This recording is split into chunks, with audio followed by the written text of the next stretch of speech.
well when you said education is the most important thing that you need to look at. And I corrected you and said, no, education is one thing that you need to look at. Health is another thing, infrastructure is another thing, defense is another thing. After all, India built one of the greatest universities in the world in Nalanda, right? But if you don't invest in defense, what happens? You discovered it gets sacked and all, the library got burnt. Love that you said that. Because we like to live in this bit of victim mentality, play the role, look at a great library got burned, but you need to understand what went wrong with it. Absolutely, you cannot have these human dimensional views, and that's why I said governance in general and economics in particular is about dividing your limited resources so that you maximize the output in different dimensions.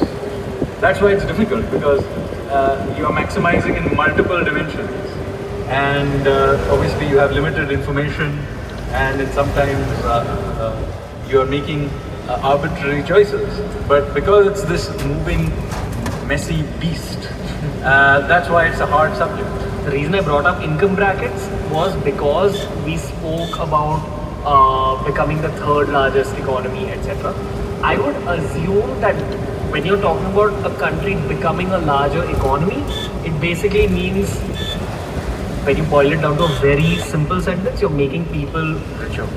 That's what I am assuming. Yes, average. So now let me explain two things. One is you wanted a sense of the economy as it is today, and then I will explain about what we will do with this growth.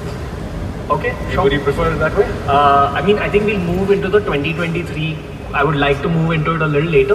Okay, because I'd just like to solve this, and I'll tell you why. Audiences watch these podcasts based on, okay, what is in this for me? Okay, fine.